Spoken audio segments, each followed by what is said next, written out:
세상에 떠도는 기묘한 괴담들. 첫 번째 이야기, 전라도의 터미널 근처 모텔에서 실제로 겪었던 실화괴담.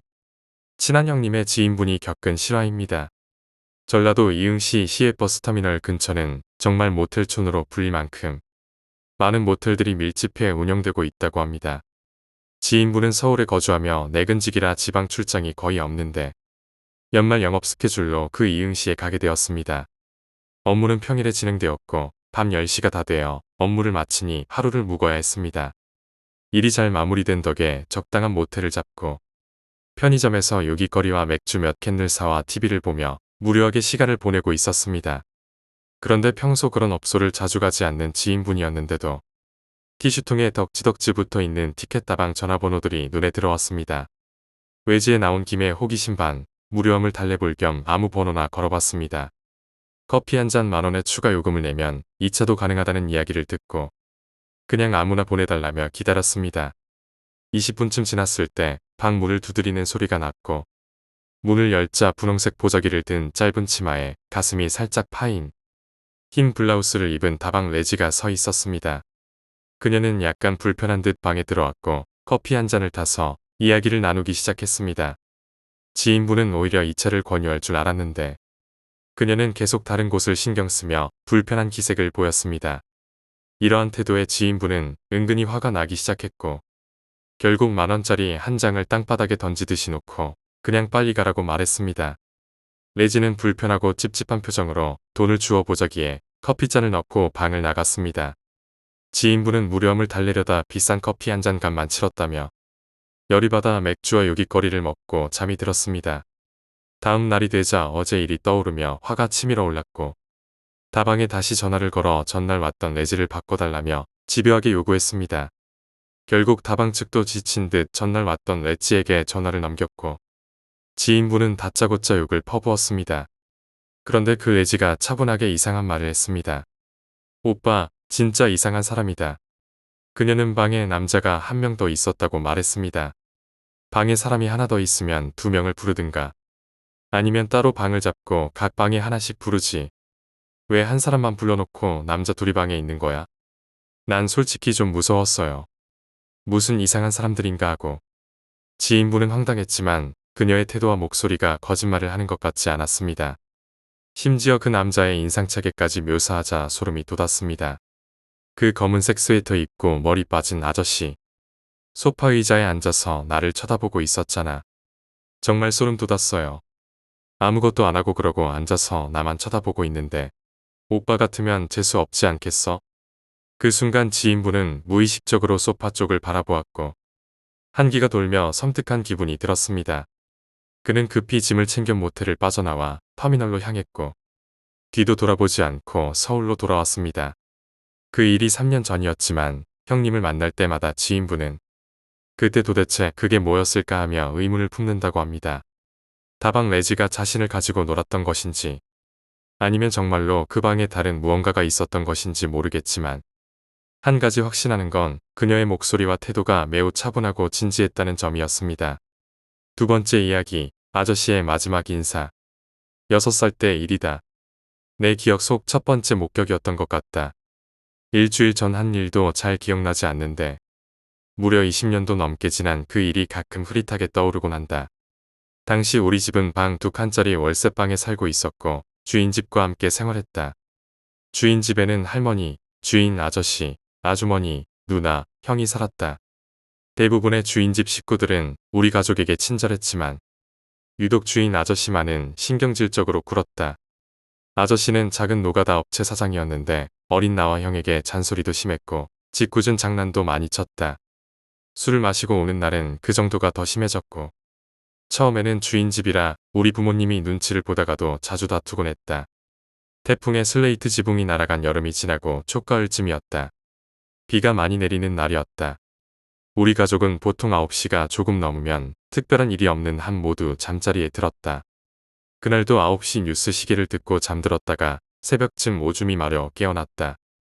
대문 옆에 있는 음산한 화장실에 가기 싫어 자고 있는 엄마를 흔들어 깨우며 같이 가자고 졸랐다. 그러자 엄마는 비 오니까 마당에 대충 누라고 하시고는 다시 잠이 드셨다. 부엌을 지나 문을 열고 비를 피해 처마 밑에 서서 바지를 내리고 오줌을 넣었다. 그때 덜컹덜컹하는 소리와 함께 대문이 열렸다. 주인집 아저씨였다. 아저씨는 마당 한가운데에 서서 주위를 두리번거렸다. 그리고 나와 눈이 마주쳤다. 나는 또 심술을 부리겠구나 싶어 가슴이 철렁 내려앉았다. 그런데 아저씨는 아무 표정 없이 나를 한참 바라보더니 할머니가 계신 방으로 들어갔다. 잠시 후 아저씨의 서러운 울음소리가 들려왔다. 아저씨는 다시 마당에 나와 주위를 한번 둘러보더니 대문 밖으로 나가버렸다. 그때 나는 아무 생각 없이 방으로 돌아가 다시 잠자리에 들었다. 다음 날 아침 집안이 시끄러웠다. 주인집 사람들은 눈물바다였고 어머니는 할머니를 부여잡고 울고 계셨으며 아버지는 담배를 태우며 한숨을 내쉬고 있었다. 학교에 다녀올 때까지도 나는 이유를 몰랐다. 저녁밥을 먹을 때쯤 어머니가 아저씨가 돌아가셨다며 조용히 있으라고 했다. 장례가 끝난 후 방에서 아저씨 이야기를 나누던 부모님께 그날 밤 아저씨를 봤다고 말씀드렸다. 어머니는 주인집 할머니께 그 말을 전했다. 그러자 할머니는 현복이가 어미한테 인사하려고 찾아왔던갑다. 대성통곡하셨다. 나중에 알게 된 사실이지만 그날 비 오는 날 오후에 아저씨는 과하게 술을 드신 상태에서 계구부에 빠져 생사를 오갔고 결국 저녁 7시쯤 돌아가셨다고 했다. 그때 내가 더 나이가 들어 비 오는 날임에도 아저씨의 머리가 하나도 젖지 않았다는 것이 무슨 뜻인지 알았다면 그 자리에서 기절했을지도 모른다. 세 번째 이야기, 악마. 오늘 부모님이 여행을 가신다며 나에게 집을 잘 지키라고 하셨다. 엄마와 시시콜콜한 얘기를 나눈 후 배웅을 마치자마자 나는 소파로 달려가 휴대폰을 들고 TV를 켜며 멀티플레이를 하고 있었다. 그런데 유튜브에 소악마 소환하는 방법이라는 문구가 적힌 영상이 떠서 엄청난 호기심이 생겼다. 준비물은 밧줄, 빨간색 두꺼운 펜, 인간의 피 몇 방울, 머리카락, 밥상이었다. 뭐야, 다른 강령술이랑 조금 다른 거 빼곤 다 똑같잖아. 시시해. 불만을 중얼거렸지만 막상 준비물을 다 갖춰놓으니 해보고 싶은 마음이 들었다. 나는 유튜브에 나온 대로 빨간 펜으로 마법진을 그리고 가운데 밧줄과 머리카락을 두고 밥상을 차려두었다. 그 다음 밥상과 밧줄 위에 내 피를 한 방울씩 뿌리며 마음속으로 소원을 빌고 주문을 외쳤다. 아무 일도 일어나지 않는 걸 보고 한숨을 내쉬며 정리하려던 찰나 시계를 보니 밤 11시 11분이었다. 묘한 시간이어서 약간 소름이 돋았지만 나는 정리를 하려 일어섰다. 그 순간 눈을 떠보니 내 방 침대 위였다. 몸에 닭살이 돋고 공포에 빠졌는데 이상하게도 방이 너무 추웠다. 여름인데 왜 이렇게 춥지? 창문을 바라보자 나는 심장이 덜컥 내려앉았다. 창문 너머로 무언가가 나를 천천히 쳐다보고 있었다. 아니, 어쩌면 원래부터 나를 쳐다보고 있었는지도 모른다. 부모님은 내일 오시는데 소리를 지르고 살려달라고 외치고 싶었지만 몸이 굳어버렸다. 조금 전 시계는 11시 11분이었고 지금은 11시 13분이었다. 이게 2분 만에 일어날 수 있는 일인가? 밖을 보니 다른 집들도 모두 불을 끄고 창문을 응시하고 있었다. 모두가 나를 바라보고 있다는 느낌에 나는 혼이 빠져나가는 기분이었다. 그때 갑자기 초인종이 미친 듯이 울리기 시작했다. 그리고 문 밖에서 외치는 소리. 문 좀 열어봐. 그 괴물은 어느새 사라졌고 밖의 집들에도 불이 켜져 있었다. 나는 겨우 정신을 차렸고 문을 연 사람이 내 방으로 달려와 괜찮냐고 물어보았다. 패닉 상태였던 나는 아무 말도 하지 못했다가 시간이 지나고 겨우 물었다.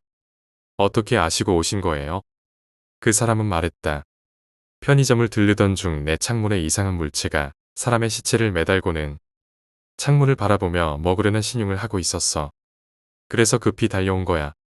나는 겨우 진정을 하려 했지만 다시 패닉 상태에 빠졌다. 뒤를 돌아보니 그 괴물이 나를 구해준 사람의 뒤에 서서 그 사람을 먹으려는 신용을 하고 있었다. 네 번째 이야기, 사만이. 옛날 주연국에 사만이라는 이름의 사람이 살고 있었어요. 사만이는 외동아들로 태어났지만 3살 때 어머니를, 5살 때 아버지를 여의며 고아가 되었죠. 그는 의지할 곳이 없어서 여기저기 떠돌며 얻어먹으며 30이 되도록 떠돌이 생활을 했어요. 어느 날 이웃 마을에 밥을 얻으러 가던 길에 벼랑 아래서 사람이 떨어지는 것을 보았는데 다름 아닌 처녀였어요. 처녀는 부모를 잃고 의지할 곳이 없어 스스로 목숨을 끊으려 했다고 했고 사만이는 자신도 같은 처지지만 살아가고 있다며 그녀를 달랬어요. 그렇게 두 사람은 서로 의지하며 부부로 함께 살기로 했죠. 그 후 부인은 부지런히 일하면서 가정을 꾸려나갔고 몇 해가 지나 아이들도 태어났지만 사만이는 일하지 않고 남의 밥을 얻어먹으며 잠만 자는 생활을 이어갔어요. 이를 보다 못한 부인은 자신의 머리카락을 잘라 시장에 팔고 사만이에게 아이들 옷을 사오라고 했어요. 사만이는 시장에서 옷을 사려다 활과 화살을 보게 되었고 이게 있으면 먹고 살 수 있겠다는 생각에 옷을 살 돈으로 활과 화살을 사버렸어요. 하지만 숲에서 사냥을 하려 했으나 아무것도 잡히지 않았죠. 그렇게 몇 달을 돌아다니다가 우연히 사람의 유골을 발견했고 그 유골을 가져와 빈 항아리에 두고 공경하며 모셨어요. 그러던 어느 날 사만이의 나이가 37이 되었을 때 저승에서 그의 수명이 다했다는 명령이 내려졌어요. 그날 밤 꿈에 백발 노인이 나타나 그동안 신세를 졌으니 은혜를 갚을 기회를 주겠다라며 저승사자들이 오면 음식을 대접하라는 말을 해주었어요. 사마니오 부인은 꿈에서 노인의 말을 따라 밥과 따뜻한 옷을 정성껏 준비해 저승사자를 맞이했죠. 저승사자들은 음식을 먹고 옷을 입으며 사마니를 잡아가려 했지만 그를 잡아가면 안 된다는 생각이 들어 저승으로 돌아가 장부의 수명을 수정했어요. 그렇게 사마니는 2970년의 수명을 더 얻게 되었고 이후에도 저승사자가 올 때마다 정성껏 대접해 수명을 늘렸어요. 수명이 길어지자 사마니는 도술까지 익히게 되었고 저승사자가 와도 잡히지 않을 정도로 빠르게 움직이며 피했어요. 사마니가 4만살이 되던 해 저승사자들이 수을 씻는 농부로 변장해 그를 속였고 결국 사마니는 자신을 드러내게 되었죠. 사마니는 결국 저승에 끌려가 염라대왕을 만나게 되었고 그때 염라대왕은 그가 오랫동안 살며 사람들을 관리해온 것을 인정하여 사마니를 사람들의 수명을 관리하는 신으로 삼았다고 합니다. 5번째 이야기, 부산 괴담. 부산에는 하루 종일 비가 내렸다. 헤어진 첫사랑이나 떠오를 법한 날씨였지만 예전 회사에서 카풀을 해주던 형이 들려준 이야기가 생각났다.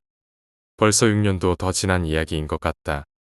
그 형과 나는 교대 시간도 같고 사는 곳도 가까워서 퇴근할 때면 형이 자주 나를 데려다 주곤 했다. 때로는 서로 약속이 없거나 회사에서 짜증나는 일이 생기면 함께 술 한잔하고 헤어지곤 했다. 그런데 이상했던 건 집에 가는 길이 멀리 돌아가는 것 같다는 점이었다. 작은 기찻길만 건너면 빨리 갈 수 있는데 형은 항상 먼 길로 돌아서 나를 내려주고 집으로 갔다.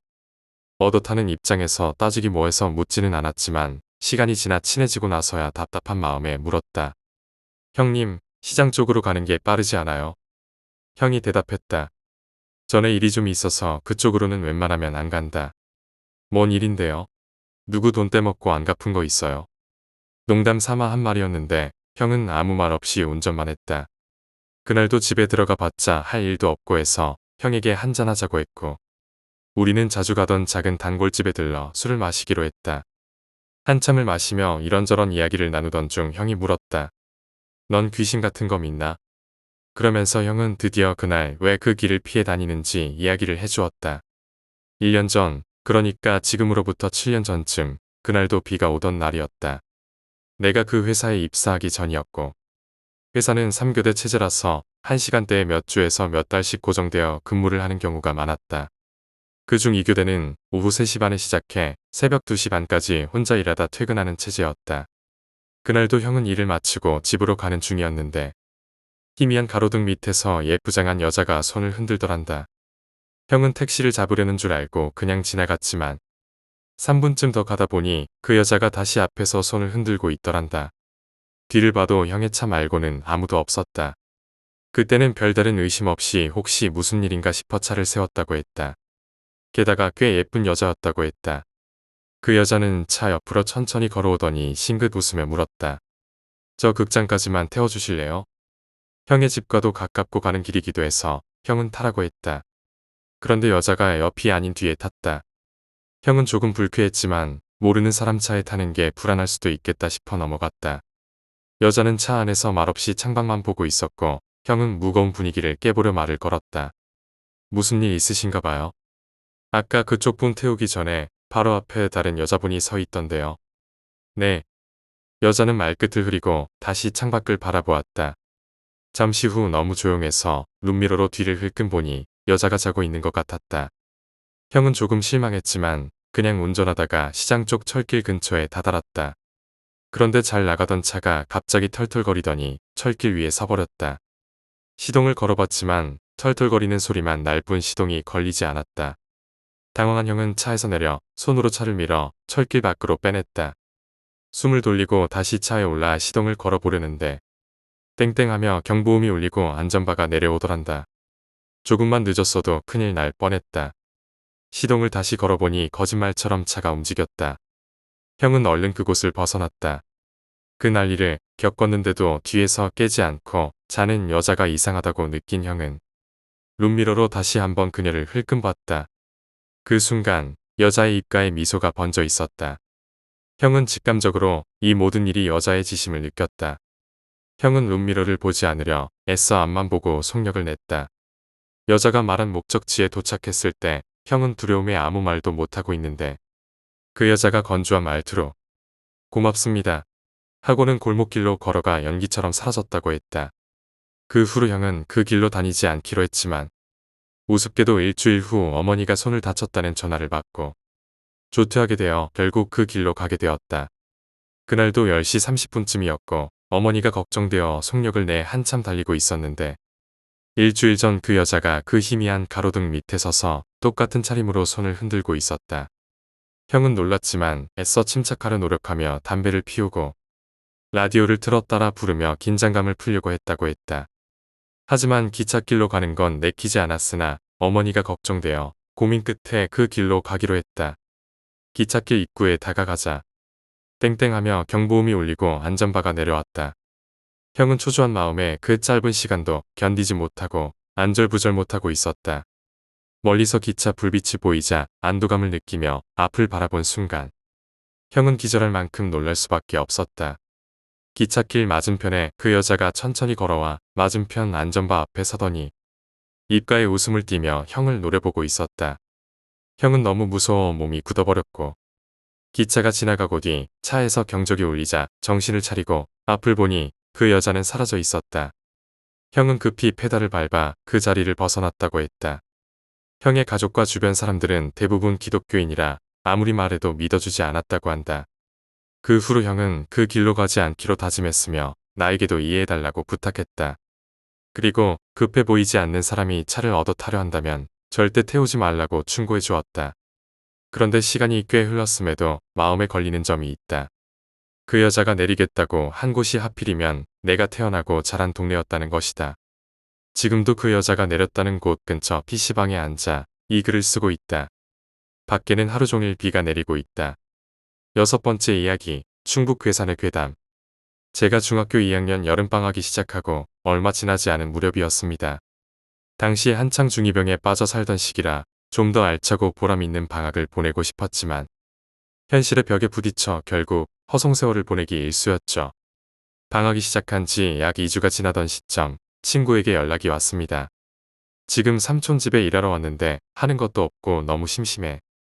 돈은 벌고 뭐라 하는 사람도 없고 담배도 마음껏 피울 수 있어. 그리고 여자애들도 주변에 많은데 혼자라서 꼬시기가 애매하네. 너도 와서 같이 지내면서 삼촌 일도 돕고 놀자. 저는 하루 정도 고민하다가 친구에게 가기로 결심했습니다. 친구의 삼촌 집은 충북 괴산이라는 곳이었는데 당시는 지리에 어둡고 경험이 없었지만 타 지역으로 간다는 것 자체가 설레기만 했습니다. 부푼 꿈을 안고 버스에 올랐고 2시간 정도 걸려 괴산에 도착할 수 있었습니다. 하지만 친구의 말과는 달리 그곳은 풍기는 분위기부터 달랐고 완전 시골이라 저희 같은 어린 친구는 물론 젊은 사람조차 찾아보기 힘든 곳이었습니다.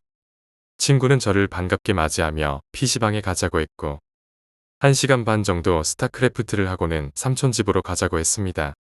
삼촌 집은 그 자리에서 버스를 타고 가야 하는 거리에 있었는데 버스 시간이 맞지 않았는지 기다리던 버스를 놓쳐버렸습니다. 날은 저물어 가고 있었고 친구는 이대로 지체할 수 없다며 걸어서라도 가자고 했습니다. 작은 마을을 지나니 사방이 산과 밭으로 둘러싸여 있었고 사람 하나 다니지 않을 듯한 정막이 이어졌습니다. 30분쯤 걸었을 때 갈래길이 나왔고 친구는 어느 쪽으로 가야 할지 몰라 했습니다. 왼쪽은 오르막길, 오른쪽은 작은 마을이 보이는 평평한 길이었습니다. 일단 가까운 마을로 걸어가 아무 집이나 들어가서 길을 물어보기로 했습니다. 마을 주민은 우리가 잘못 왔다며 아까 지나친 왼쪽 언덕길로 가야 한다고 알려주었습니다. 그리고는 날이 저물면 위험하니 걸어서 가기 힘들 거라고 말해주었습니다. 귀신이 나온다거나 그런 의미는 아니었고 길이 험하고 어두워져서 걱정된다는 말이었죠. 어쩔 수 없이 왼쪽 길로 향했습니다. 불행 중 다행으로 지나가던 차 한 대가 멈춰서 저희를 행선지까지 태워다 주었습니다. 차에서 내리고 삼촌 집이라는 동네를 훑어보니 실망하기 시작했습니다. 너무 작은 동네라 집도 5채가 채 안 되는 초라한 마을이었고 슈퍼나 근처에 편의시설 같은 것도 전혀 없었습니다. 밀림 속에 갇힌 듯한 우울한 기분이 들면서 그제야 친구가 혼자 지내기 심심해서 저를 꼬드긴 것임을 알게 되었습니다. 여기까지 온 김에 어차피 돈이라도 벌자는 마음으로 지내기로 했습니다. 삼촌이라는 분은 거의 집에 계시지 않았고 친구와 단둘이 지내는 동안 크게 불편한 점은 없었습니다. 맵게 라면을 먹어야 했지만 당시엔 라면이 맛있었고 어린 나이라 크게 물리지도 않았습니다. 딱 하나 좋은 점은 눈치 보지 않고 담배를 피울 수 있다는 것이었습니다. 담배를 사려면 30분 정도 걸어서 건너 마을에 가야 했지만 중학생인 저희에게까지 담배를 줄 정도로 경계 없는 마을이었죠. 사건은 제가 그곳에 간 지 3일째 되는 밤에 일어났습니다. 친구와 누워서 TV를 보고 있는데 벽에 손 모양 그림자가 마치 주술을 하는 듯 꼼지락거리며 실루엣이 나타나는 것이었습니다. 친구와 저는 저게 뭐지? 하며 누가 장난을 치는 건가 하고 창문 밖을 내다봤지만 아무도 없었습니다. 처음에는 누가 숨어서 장난을 친다고 생각했습니다. 그 실루엣은 시간이 지나도 계속 나타나 있었고 저희는 별일 아니라고 생각하며 넘어갔습니다. 혹시 삼촌이 장난치는 건가 생각한 친구가 삼촌 방을 확인해봤지만 삼촌은 아직 집에 오지 않으셨더군요. 그날은 그렇게 지나갔고 다음 날 낮에 저희는 집 주변을 살펴보았습니다. 그런 장난을 칠 수 있는 환경인지 확인하기 위해서였습니다. 만약 사람 장난이라면 다행이지만 그렇지 않다면 정말 곤란한 상황이 될 테니까요. 하지만 아무리 추리를 해봐도 어느 곳에서도 그런 장난을 칠 만한 단서는 찾지 못했습니다. 그러는 사이에 금방 해가 저물었고 비가 내리기 시작했습니다. 친구와 담배를 피우고 자리에 누워 잡담을 하다가 불을 껐는데 또다시 그 손 그림자가 나타났습니다. 첫날과 같은 크기, 같은 패턴이었지만 저희가 느끼는 감정은 달랐습니다. 첫날은 호기심이었지만 그날은 저건 사람의 짓이 아닐지도 모른다는 생각이 들었습니다. 저희는 놀라서 불을 켰고 친구는 창문을 살짝 열고 밖을 살피기 시작했습니다. 살피기 시작한 지 채 1분도 지나지 않아 친구가 소스라치게 놀라며 창문에서 튕기듯 떨어졌습니다. 친구는 더듬거리며 말했습니다. 저기 건너편 집 지붕 위에 흰 옷 입은 뭔가가 있어. 저는 그걸 볼 용기가 나지 않아 싫다고 고개를 저으며 창문을 닫아버렸습니다. 친구와 저는 담배를 피우며 안정을 찾으려 했었고 거의 아침이 되어서야 잠에 들 수 있었습니다. 다음날 밤에도 불을 끄지 못해 날밤을 지새웠고 그렇게 며칠을 보내다가 결국 집에 내려오게 되었습니다. 지금 생각해도 그 정체는 사람이 아니었다고 생각합니다. 간단한 실험만 해봐도 저희가 있던 방에서 그 정도 손 그림자를 만들려면 바로 앞에서 장난을 쳐야 했고 최소한 방 안에 있어야 가능한 위치였습니다. 손 그림자의 크기는 방 벽면을 꽉 채울 정도로 컸고 멀리서는 그런 장난을 칠 수가 없었습니다.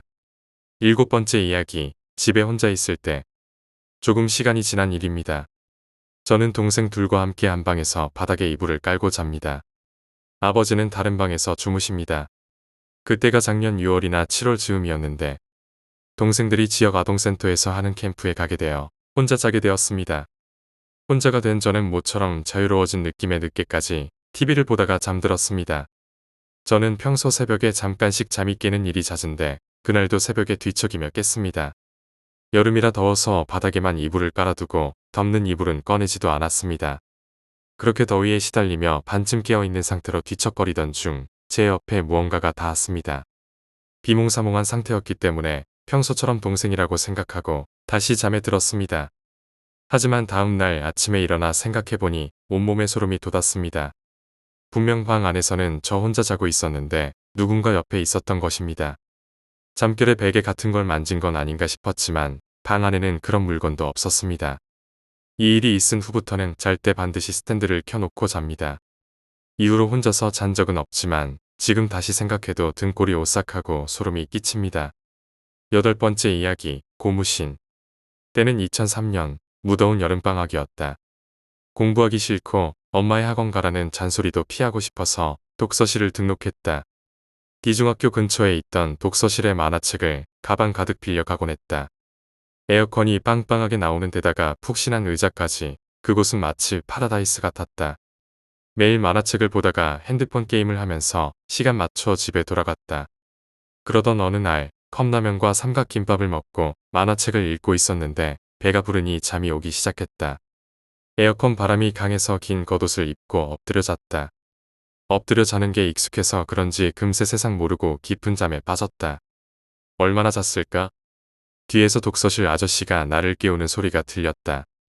학생, 이제 독서실 문 닫을 시간이야. 어서 일어나. 아저씨의 말에 눈을 뜬 나는 이상하게도 그날따라 겨드랑이 사이로 뒤를 보게 되었다. 겨드랑이 너머로 다리만 보였고 별 생각 없이 일어나려는 순간이었다. 그때 갑자기 정신이 번쩍 들며 소름이 돋았다. 태어나서 그렇게 놀란 적이 없었던 것 같다. 아마도 그날 내 뒤에서 나를 부르던 사람은 아저씨가 아니었던 것 같았다. 왜냐하면 그 사람이 흰 비단 저고리에 검정 고무신을 신고 있었기 때문이다. 너무 무서워서 모르는 척하고 계속 엎드려 있었지만 그 고무신의 주인은 한동안 내 뒤를 떠나지 않았다. 9번째 이야기, 자취방 괴담. 현재 대학 재학 중이라 자취를 하고 있습니다. 원룸인데 아주 깔끔하고 시설도 좋은 자취방입니다. 느낌도 좋아서 안심하고 계약을 했죠. 그런데 4월 즈음 이 사건이 일어났습니다. 아마 제 기억으론 4월 20일이었을 겁니다. 자취방의 구조는 현관문이 있고 들어오자마자 부엌이 있습니다. 그리고 부엌과 방 사이에 유리 미닫이문이 있고요. 그때 몸 상태가 좋지 않아 규칙적인 생활을 하려고 노력 중이었기에 새벽 2시에 잠들어 있었습니다. 그렇게 한참을 자다가 이상한 느낌에 눈을 떴는데 눈을 뜨자마자 문을 두드리는 소리가 들려왔습니다. 쾅쾅쾅 하는 큰 소리가 아니라 아주 작은 똑똑똑 하는 소리였습니다. 현관문을 아주 작은 힘으로 두드리는 듯한 너무나도 조용한 소리였죠. 그날은 대수롭지 않게 넘어갔습니다. 그런데 그 후로 매일 새벽 그 소리가 들려왔습니다. 그냥 지나칠 수도 있었지만 소리의 박자가 너무 일정해 점점 신경이 쓰였습니다. 소리는 항상 현관문에서 들렸습니다. 자다 반쯤 깨서 듣는 소리라 짜증이 나서 확인해 보기로 했습니다. 혹시 술에 취한 사람이 문을 두드리는 건가 아니면 도둑이 아닌가 싶었거든요. 몽롱한 상태에서 식칼을 하나 꺼내 들고 조심스레 문을 열어보았습니다. 그런데 밖에는 아무도 없었습니다. 어둠뿐인 복도와 인기척 없는 침묵만이 저를 맞이했습니다. 너무 졸렸던 저는 잘못 들었나 싶어 다시 방으로 돌아와 잠들었고 이후로 현관문에서의 노크 소리는 들리지 않았습니다. 이상하다 싶으면서도 소리가 안 들리니 그저 다행이라 생각하며 일상생활을 이어갔습니다. 그리고 얼마 후 현관문에서의 노크가 사라진 지 시간이 꽤 지나 다시 노크 소리가 들리기 시작했습니다. 그런데 이번에는 현관문이 아니었습니다. 부엌과 방을 가로막고 있던 그 유리 미닫이문에서 콩콩콩에 가까운 작지만 규칙적인 노크 소리가 들렸습니다. 그제야 깨달았습니다. 현관문에서 노크를 했던 그 무언가는 아마도 제가 현관문을 열었을 때 안으로 들어온 게 아니었을까요? 그리고 며칠 전 부모님이 제 자취방에 오셔서 주무실 때 덥다며 그 유리 미닫이문을 열고 주무셨습니다. 그날 아버지는 가위에 눌리셨는데 이상한 여자가 부엌에서 스르르 다가와 어머니 배 위에 엎드려 이상한 말을 속삭이는 것을 보셨다고 하더군요. 그날 현관문에 노크했던 그 무언가가 정말로 제 방 안으로 들어온 걸까요? 10번째 이야기, 고시원에서 만난 정체 모를 여자. 2010년, 당시 20살이었던 저는 장충동에 D대학에 다니고 있었습니다. 집에서 학교까지 통학하는데 약 2시간 정도 걸렸는데 왕복 4시간이 하루에 많은 시간을 차지하더군요. 게다가 여자친구와 만나다 보면 지하철이 끊기기 일쑤여서 결국 상경에서 살기로 했습니다. 학교와 가까운 원룸을 알아보았지만 대부분 보증금이 1천만 원은 기본이었고 보증금이 저렴한 곳은 월세가 상당히 비쌌습니다. 결국 저는 당분간 고시원에서 지내기로 했습니다. 학교에서 걸어서 5분 거리에 있는 그루터기 고시원이라는 곳이었는데 한 달 고시원비가 20만 원이었습니다. 생각보다 값이 저렴했죠. 물론 방에 창문은 없었고 화장실과 취사시설은 공동으로 쓰는 구조였지만요. 한두 달 정도 살다 원룸을 구해서 나갈 생각이었습니다. 하지만 사람은 환경에 쉽게 적응해버리더군요. 7월에 고시원에 들어갔는데 어느덧 11월이 지나가고 있었습니다.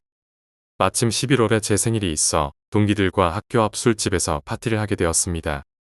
저는 아버지를 닮아 술이 강한 편인데 그날은 이상하게 빨리 취해 결국 동기들이 저를 데려다 주게 되었습니다. 취기가 오른 저는 동기들과 학교 중앙 광장에 있는 코끼리 동상에 올라가는 등의 짓을 하다가 결국 동기들을 먼저 보내고 비틀거리며 고시원으로 걸어갔습니다.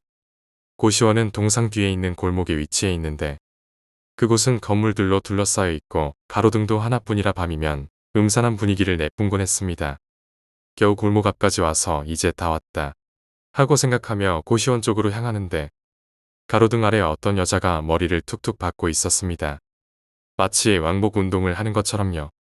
저 여자도 술 취해서 맛이 갔구나 하고 혼자 중얼거리며 고시원에 들어가려 했습니다. 그 순간 갑자기 등골이 서늘해지며 뒤에서 너무 춥다 하고 속삭이는 소리가 들렸습니다. 남자도 여자도 아닌 마치 기계로 만들어낸 듯한 소리였는데 공포영화에서 들을 법한 기분 나쁜 목소리였습니다.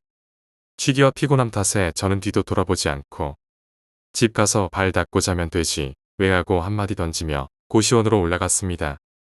1층은 사무실 같은 곳, 2층은 총무실과 여자 숙소, 제가 사는 곳은 3층이었고 4층은 원룸 형태였습니다. 밤이 되면 고시원의 모든 층에 불이 꺼져 가끔 맨정신에 올라가면 소름이 끼칠 때가 있었습니다. 그렇게 1층, 2층, 3층을 올라가는데 느낌이 이상해 뒤를 돌아보니 아까 그 여자가 바로 뒤에 있었습니다. 순간 술이 확 깼습니다. 뭐야? 하고 입이 저절로 움직였습니다. 가로등 아래서 머리를 박던 여자가 저를 쫓아온 것이었습니다. 제가 서 있던 곳은 담배를 피우는 장소였고 노래방 간판 불빛이 비추어 그 여자의 얼굴도 보였습니다. 보통 다리부터 얼굴까지 시선이 올라가지만 이상하게 그 여자의 얼굴부터 보게 되었습니다. 그런데 눈 주위가 새까맸습니다. 처음에는 선글라스를 낀 줄 알았지만 다시 보니 눈이 없었습니다. 마치 아이스크림 스쿱으로 도려낸 것처럼 텅 빈 눈자리가 보였습니다. 너무 놀라 3층 현관에서 신발도 갈아 신지 않고 방으로 달려가 문을 잠갔습니다. 방 안은 고시원 특유의 따뜻한 보일러 덕에 찜질방처럼 훈훈했는데 덕분에 긴장이 풀렸습니다. 이유는 모르겠지만 그 여자가 더는 오지 않을 거라는 안도감도 들었고요. 자다가 너무 더워서 눈을 떠보니 새벽 3시쯤이었습니다. 더워서 문을 조금 열어두고 다시 잠에 들었습니다. 그런데 누군가 제 방 앞에 있다는 느낌이 들었습니다. 기척이 느껴졌지만 옆방 사는 형일 거라고 생각하고 다시 잠을 청했습니다. 아침 9시쯤 일어났을 때 옆방 형도 방에서 나왔습니다. 형, 일어나셨어요? 아니, 일어난 건 진작에 일어났지. 오늘 쉬는 날인데 일찍 일어나셨네요. 잠이 안 와서. 근데 너 어제 여자 데려왔냐?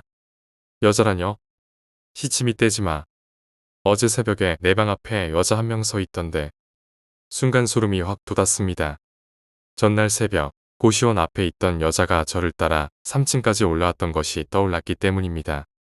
자다가 문을 열어두었고 문 앞에 누군가 서 있었던 건 분명히 기억났지만 그 주인공이 눈 없는 여자일 줄은 꿈에도 몰랐습니다.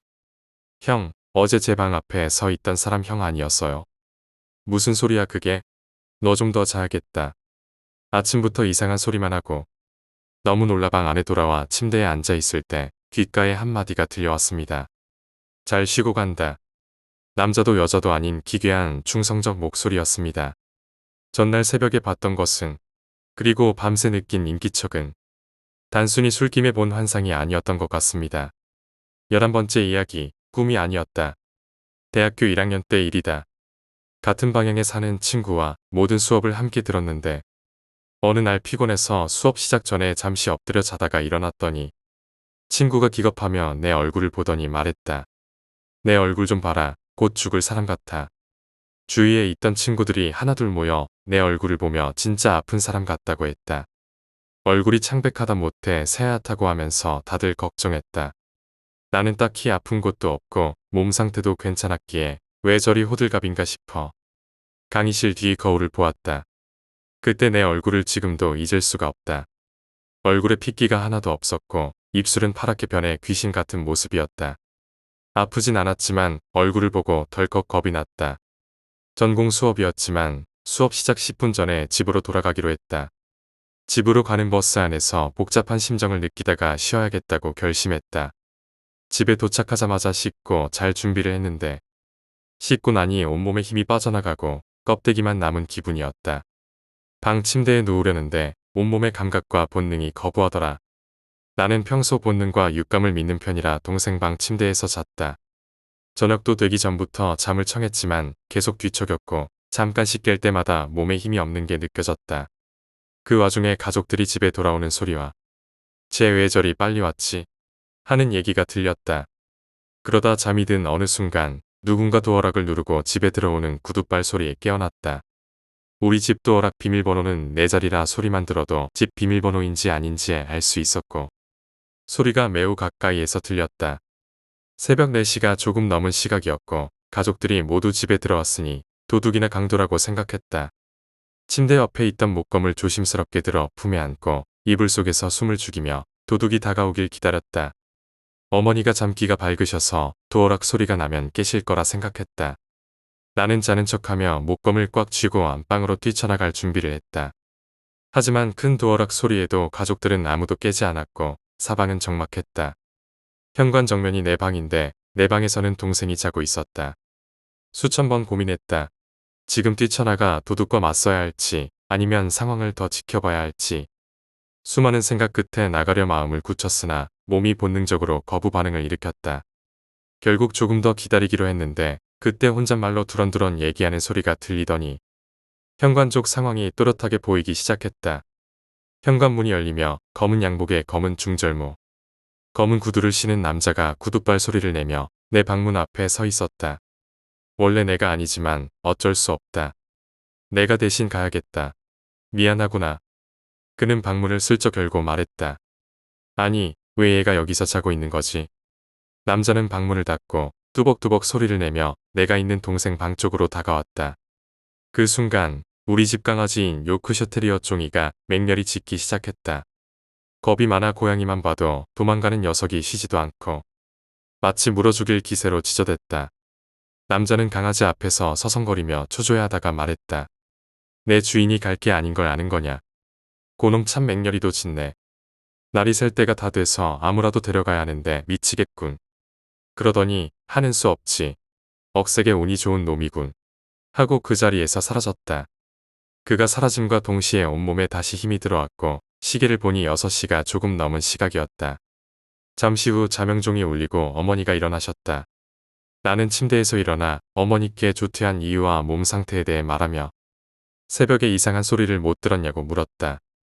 어머니는 모두 일찍 들어 잠들었다며 아무 소리도 못 들었다고 하셨다. 나는 그냥 꿈이었겠지 하고 대수롭지 않게 넘기며 강아지를 안았다. 그런데 강아지가 목이 쉬어 있었다.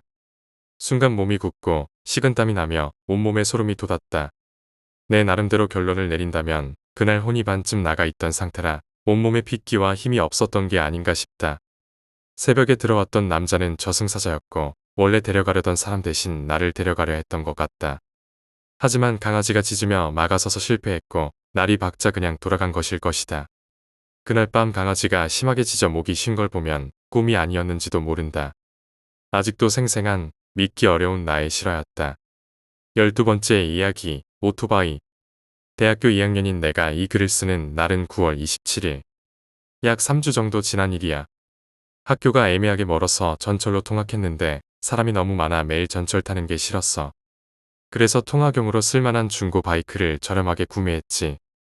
전 주인은 점화계통에 문제가 있다고 해서 바로 그 자리에서 돈을 깎아줬어. 아르바이트 중이었지만 지출이 많았던 나로서는 고맙다고 생각했지.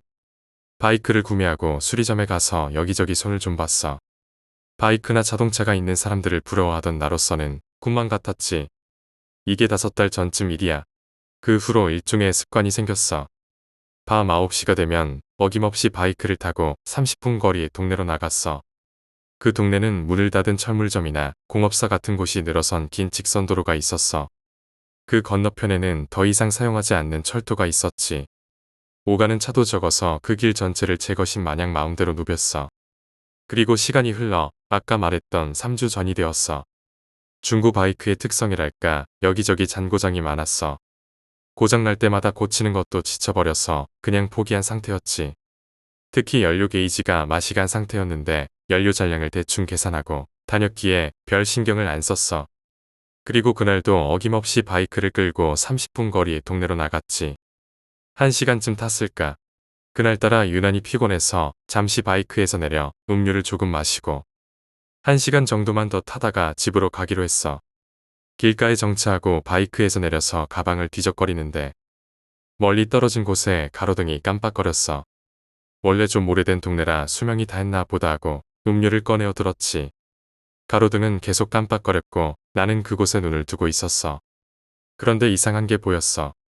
불이 꺼질 때마다 이상한 흰 덩어리랄까, 헝겊이랄까. 오래된 흰 옷감 느낌의 무언가가 잠깐 보였다가 사라졌어. 차를 잘못 본 건가 싶어 계속 지켜봤어. 그런데 자세히 보니 머리칼 같은 게 붙어 있더군. 등골이 오싹해졌어. 마치 괴담 속에 내가 들어가 있는 것 같은 기분이었거든. 그렇게 느낀 순간 가로등이 또다시 깜빡였는데 그 흰 것이 안 보이더라. 순간 도망치자라는 생각만 들었어. 가방도 제대로 안 닫고 무작정 가장 가까운 대로로 달리기 시작했어. 가방에서 필통이 떨어지고 아까 마시던 음료수가 떨어지고 담배도 떨어졌지. 주울 생각도 못하고 신발이 벗겨졌는데도 그대로 대로로 달려 편의점에 들어갔어. 편의점 아르바이트생이 이상한 눈으로 쳐다보든 말든 일단 살았다는 생각에 다리에 힘이 쫙 풀렸어. 그대로 편의점 의자에 주저앉았어.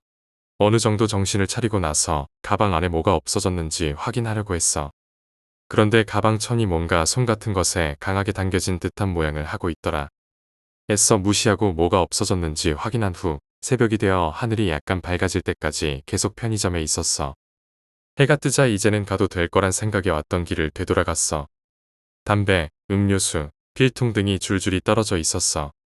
주섬주섬 떨어진 물건들을 챙겨 가방에 넣고 바이크로 걸어갔어. 바이크는 세워둔 그대로였지만 연료통 쪽 도색이 길게 벗겨져 있었어. 마치 누군가 손톱을 세운 채 바이크를 마구 긁은 것처럼 말이야. 그 이후로는 밤에 바이크 타러 나가는 것을 그만두게 되었어. 통학은 계속 바이크로 하고 있지만 그때 내가 본 것은 도대체 뭐였을까?